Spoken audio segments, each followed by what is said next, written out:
Ensuite, on reviendra bien évidemment sur la chronologie des événements que vous avez vécus depuis plus de 13 ans. Alors, je suis Ziad Ali Heidari, d'origine iranienne, et je suis en France, de nationalité française, depuis 1979. J'ai fait des études, Bac+5 en arts appliqués, à la Sorbonne, au Panthéon-Sorbonne. Et puis, le sujet dont je voudrais, dans le cadre d'un divorce non consenti, mes deux garçons ont été confiés à l'aide sociale à l'enfance des Yvelines pour deux raisons bien distinctes. Donc, la fragilité psychiatrique de la mère et une enquête en cours à l'égard du père. Tous les enquêtes et expertises m'ont mis hors de cause en septembre 2011.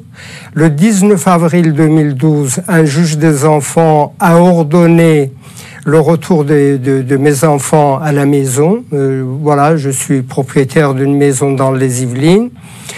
Et nous sommes là à la fin du mois de juin 2024. Non seulement mes enfants ne sont toujours pas à la maison, mais aussi depuis 2015, je n'ai eu aucun contact avec mes deux garçons, qui ont actuellement 14 et 16 ans.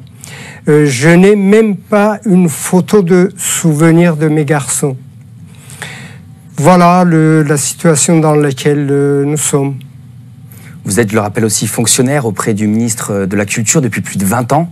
Oui, effectivement, j'ai deux métiers. Donc, je suis artiste peintre et sculpteur en indépendant, inscrit à la Maison des artistes et à l'URSSAF depuis 1998. Et depuis la même année, je suis fonctionnaire, effectivement, titulaire du ministère de la Culture. Voilà. On va découvrir encore plus en détail ce que vous avez vécu. Ça dépasse l'imagination parce que vous avez une vie tout à fait classique. Vous êtes quelqu'un de stable, qui avait une stabilité financière. Vous êtes propriétaire, vous avez deux activités, vous avez des passions à côté. Vous n'avez rien dans votre dossier qui permet de justifier ce que vous vivez depuis 13 ans. Vous avez constitué un dossier de plus de 12 000 pages avec des dizaines d'heures d'enregistrement, d'audience, de rencontres avec des institutions. C'est un dossier glaçant qui devrait faire la une de tous les médias. On va évidemment encore rentrer en profondeur. Effectivement, pendant que je ne voyais pas mes enfants, j'ai été professeur de dessin-peinture pendant 25 ans. Donc, les périodes pendant lesquelles je ne voyais pas mes propres enfants, j'avais des enfants de 3 ans à des adultes de 90 ans.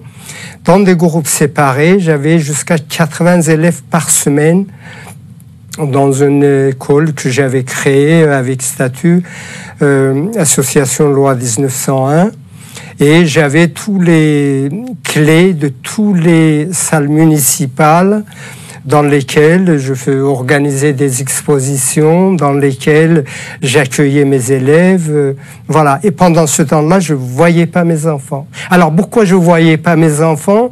Il y a bien des raisons évoquées. Si je les disais sans l'avoir enregistré, sans preuve, je passerais pour un fou ou pour un mythomane, tout simplement. C'est qu'en 2015, j'ai été convoqué chez la direction de l'ASE du département qui avait placé mes enfants. On m'a reçu, on m'a dit « Monsieur, vous avez pris des photos de souvenirs de vos enfants pendant vos visites médiatisées avec vos enfants, sans leur demander de sourire. Donc, ce qui pourrait être, selon eux, préjudiciable à l'image des services de l'ASE. » Donc, c'est une vidéo qui est sur ma chaîne YouTube, que j'ai enregistrée, que j'ai publiée sur ma chaîne YouTube, donc Ziad Ali, pour laquelle j'ai été jugé. J'ai été jugé pour l'ensemble de mes enregistrements et mes publications, aussi bien celles des audiences des juges des affaires familiales, des juges des enfants et mes entretiens avec l'ASE. Donc, j'ai environ une soixantaine de vidéos que je publie sur ma chaîne YouTube depuis 2017, dans lesquelles j'ai rapporté, j'ai témoigné des situations qui sont extrêmement, incroyables sans ces enregistrements. D'ailleurs, pour l'ensemble desquels j'ai été jugé au pénal et pour l'instant sans aucune condamnation. Votre dossier est vraiment emblématique. Effectivement, il y a beaucoup de parents. Il y a 380 000 enfants placés en 2024, d'après mes renseignements, en France, dont la moitié est estimée être placée abusivement selon la Cour des comptes. Donc 380 divisé par 2, ce sont des placements abusifs. Et il n'y a aucune raison que je sois seul, mes enfants soient seuls dans cette situation, qui vivent cette situation. Sauf que moi, j'ai probablement quelque chose de différent, c'est que j'ai réussi à survivre au choc émotionnel, aux harcèlements sociaux, judiciaires, financiers, que à raconter, c'est tellement incroyable que sans les preuves que je détiens évidemment, il serait totalement impossible d'en parler. Hein? Vous défendez aujourd'hui sans avocat. Vous avez, au cours des premières années, pris des avocats. Vous avez vu les incompétences, voire même des fois des connivences. Alors, il ne s'agit pas de l'incompétence, selon moi. C'est parce que en 2013, j'ai en fait engagé un cabinet d'avocats, en l'occurrence Guégan Carole, parce que le cabinet d'avocats a été condamné à ma demande à me payer des dommages et intérêts pour faute en 2014, sauf que par la suite du dossier a montré qu'il ne s'agissait pas d'une simple faute, ce que j'avais cru comprendre à l'époque, qu'il s'agit des réseaux de trafic organisés. Ce sont des réseaux de trafic d'influence, des trafics, disons, de tout genre dans les services de l'ASE. Si vous me laissez parler, je pourrais parler pendant 13 ans. Ça veut dire pendant 13 ans tout ce que j'ai vécu. Mais pour vous dire tout simplement, au cours, un simple exemple, au cours d'une de mes audiences au pénal, qui a été dans lesquelles c'était le président du conseil départemental des Yvelines qui s'était constitué partie civile contre moi, la directrice de l'ASE et une de ses collègues, je me suis trouvé face au bâtonnier d'ordre des avocats de Versailles en 2024, qui a déclaré qu'il est engagé pour défendre les intérêts de l'ASE depuis plus de 10 ans, depuis plus d'une décennie.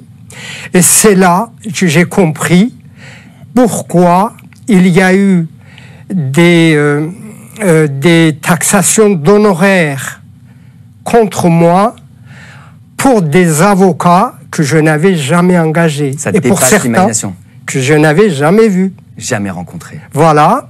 Et j'ai compris pourquoi les avocats désignés pour représenter mes enfants devant des tribunaux demandaient, sans avoir rencontré mes enfants, demandaient systématiquement les renouvellements des placements de mes enfants et il attribuait des propos à mes enfants qu'ils n'ont jamais tenus. Donc, tout simplement parce que les avocats pour les enfants, les avocats d'aide juridictionnelle, sont désignés par le bâtonnier, qui est l'avocat de l'ASE. Donc, en réalité, l'avocat pour les enfants est désigné par l'ASE, qui gagne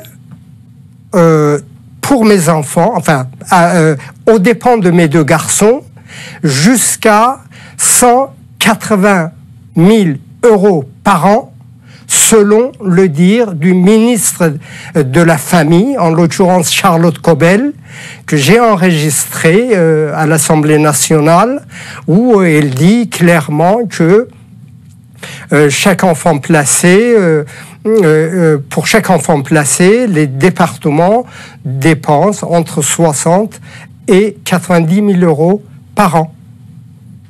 Voilà. Et tout ça en France. Donc voilà, en France. Et pour dire que l'ASE désigne l'avocat pour la mère de mes enfants, malheureusement psychologiquement fragile, qui déclare les placements de mes enfants en contrepartie des avantages sociaux accordés par la CAF des Yvelines, que lui-même a prélevé jusqu'à 1 200 euros par mois sur mon salaire du ministère de la Culture sans en rendre compte à mon employeur.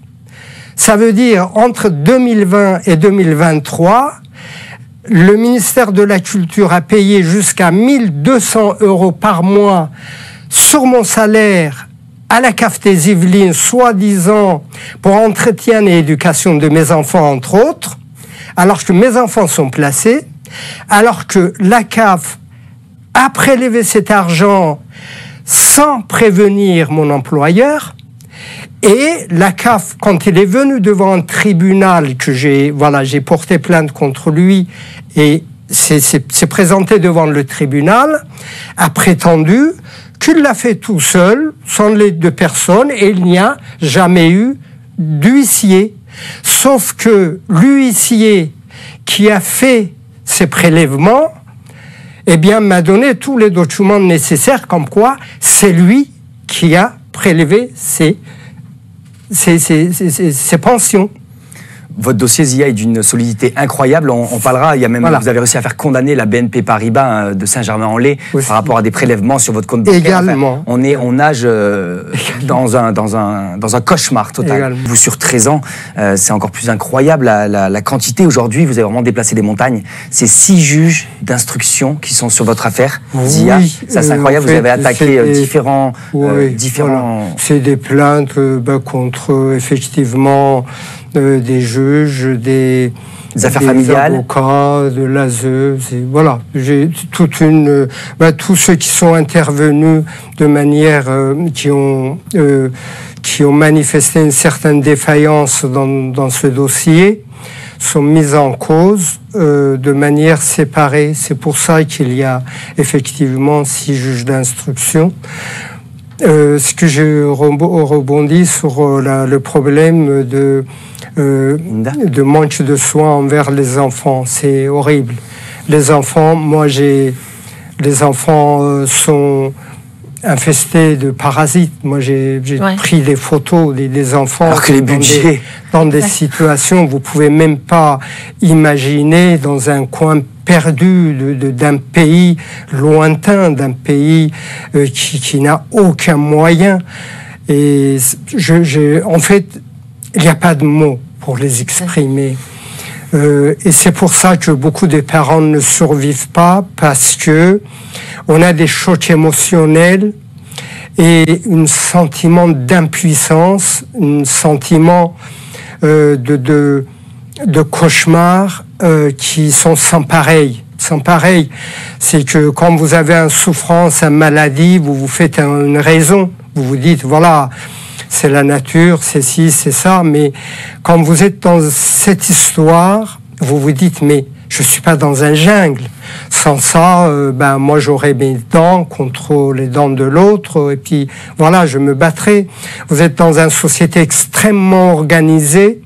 Tout est planifié, il y a toute une série d'acteurs qui sont là normalement pour faire l'équité, et d'un seul coup vous réalisez que en réalité il y a les enfants placés d'un côté, et vous avez toute une série d'acteurs, monsieur le président du conseil départemental, monsieur le président, monsieur le préfet, monsieur disons comment s'appelle, procureur de la République, monsieur le bâtonnier d'ordre des avocats, la CAF des Yvelines, mais tout ce monde se nourrisse de l'argent destiné à la vie quotidienne de ces enfants. Donc c'est vraiment une problématique systémique.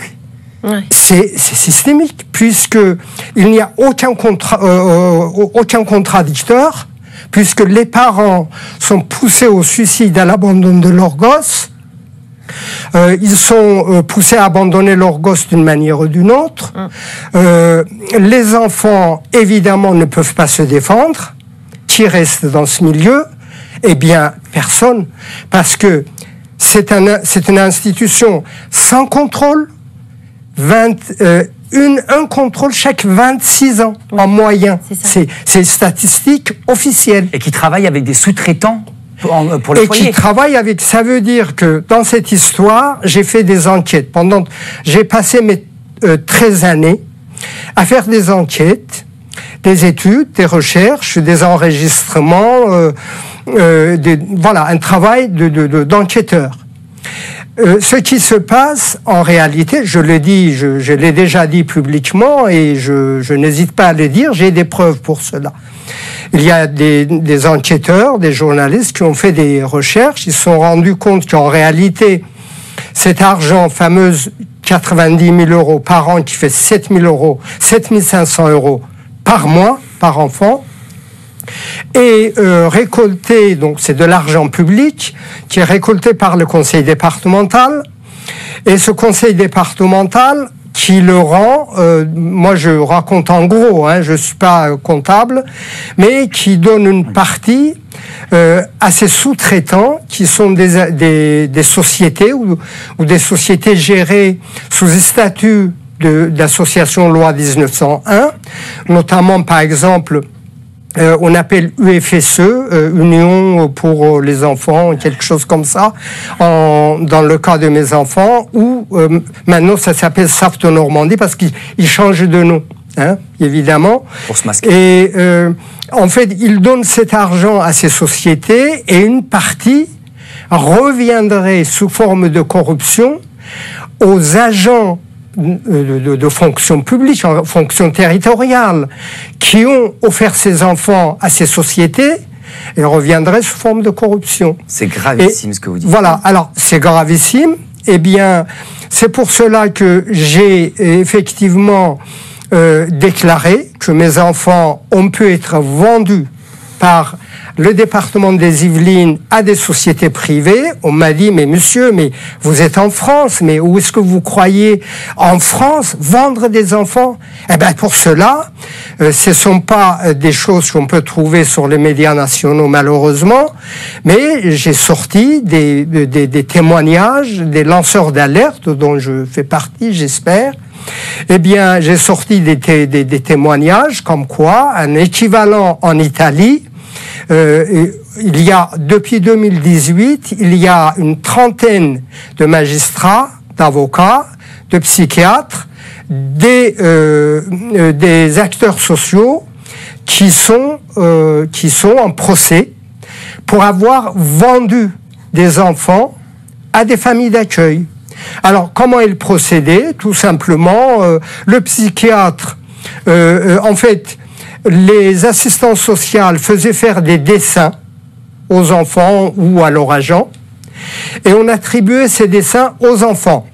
Mais ils sont mal tombés parce que vous êtes un peintre. Eh bien, ces dessins, en fait, ils l'attribuaient aux enfants et ils leur attribuaient des caractères sexuels. Des caractères, disons, obscènes. Qu'un enfant ne peut réaliser que s'il a été abusé, parce qu'un enfant n'a pas l'imagination pour bon, même encore.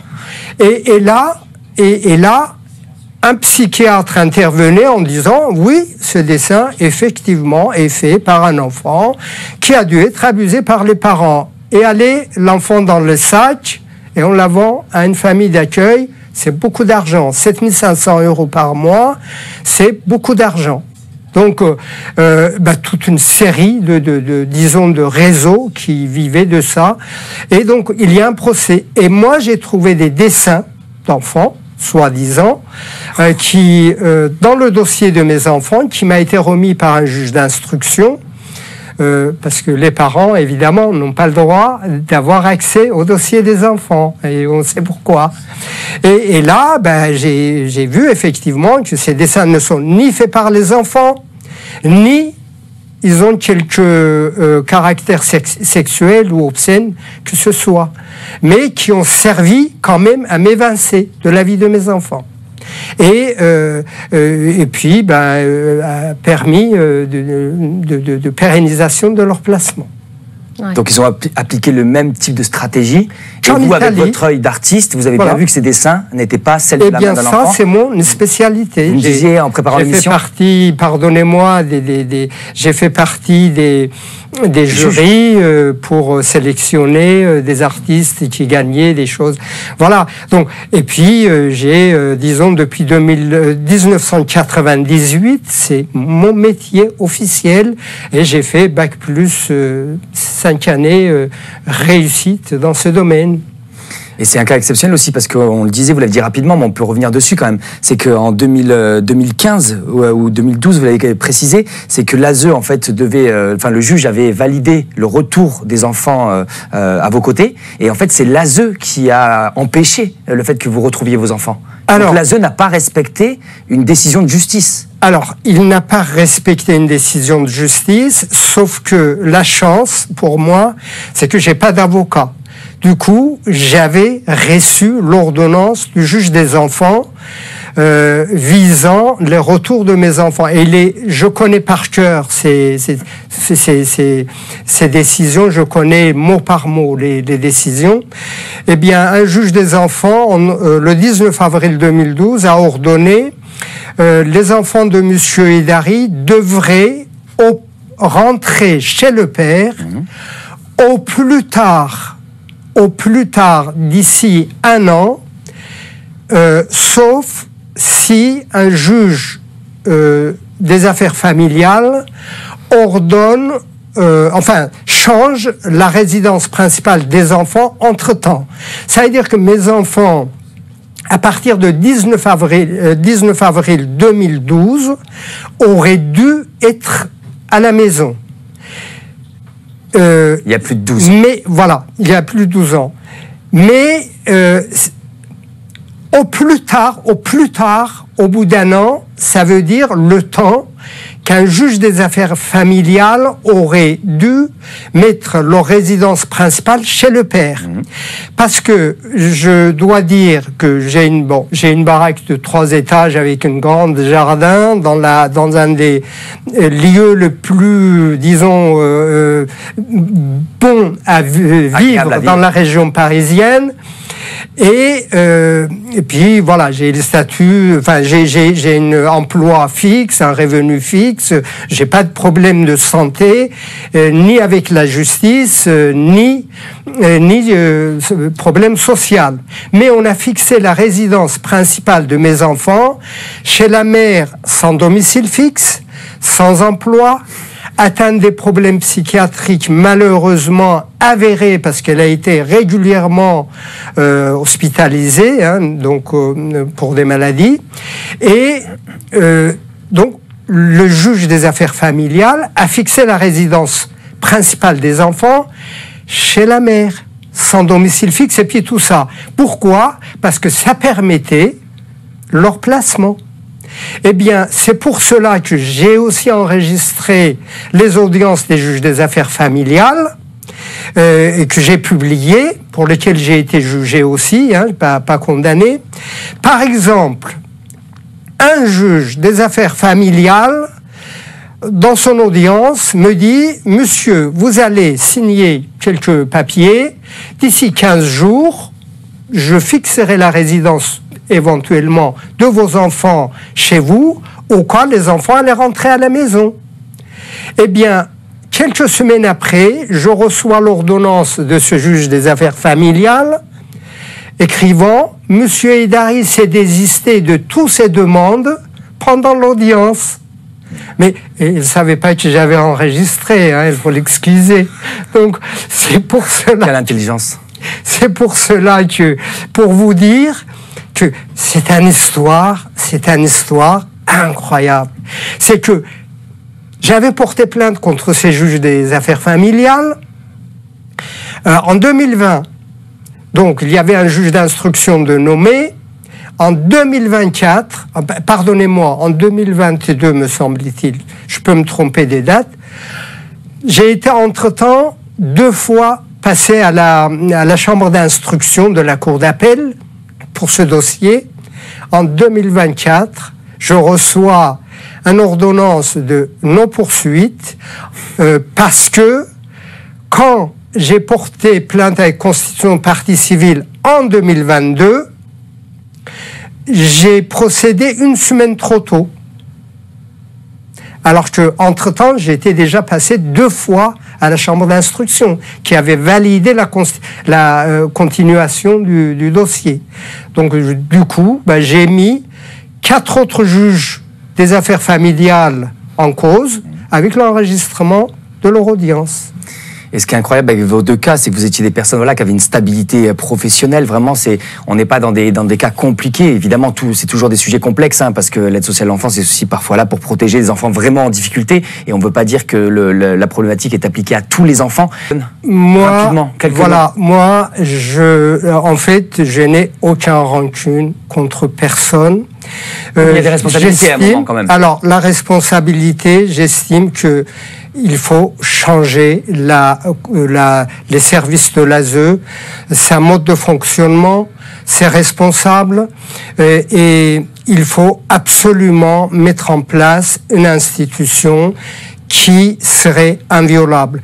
L'état dans lequel ça fonctionne actuellement, il est normal que les enfants soient victimes des crimes abominables. Ouais. Une dernière question, vraiment en 1 minute, excusez-moi, je vous promets, on vous réinvitera, c'est un sujet qui nous touche particulièrement. Vous savez aussi l'engagement de Pierre Barnérias avec encore le film Le Survivante, que vous pouvez voir au cinéma, j'espère partout en France. Demandez à votre cinéma aussi de le faire venir pour mettre en avant tous ces réseaux en fait qui sont systémiques et qui sont abominables. On n'a même pas de mots en fait pour décrire tout ça. Ma dernière question, vraiment en 60 secondes, qu'est-ce que vous pouvez conseiller aux pères ou aux mères qui sont dans la même situation que vous, en termes de stratégie? Vraiment rapidement, s'il vous plaît. Moi, je leur dirais, je me permettrai de dire qu'il faut absolument, dès le départ, aller en justice pénale. La justice civile, en France, fonctionne à la tête de client. Je l'ai déjà dit devant des tribunaux, je l'ai dit publiquement. Les juges des enfants, les juges des affaires familiales ne fonctionnent pas correctement dans notre pays. Et je peux ajouter que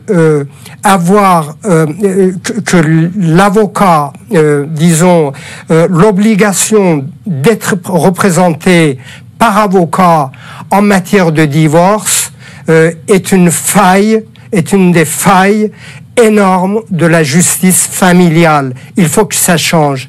Et il faut mettre en place une nouvelle institution qui viendrait en aide aux enfants qui en auraient besoin et protéger des enfants qui en auraient véritablement besoin et qui seraient inviolables. Voilà.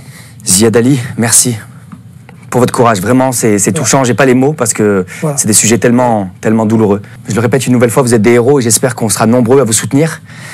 On est passé de l'ASE, normalement, un système protecteur, à un système prédateur. Ce qu'on a entendu vraiment ce soir est dramatique. Ça me bouleverse et j'espère que il y aura d'autres médias qui vont enfin parler de ce sujet-là. En tout cas, nous, Citizen Light, médias indépendants, grâce à vous qui nous soutenez. Vous savez qu'avoir des plateaux comme ça, avoir des invités qui, pour certains, des fois traversent la France et parler de ces sujets sans censure alors que personne n'en parle. Où sont ces sujets dans les médias? Personne n'en parle. Citizen Light en parle, soutenez-nous. Merci à vous. Bravo. On est là et on continuera ensemble. Merci. Belle soirée.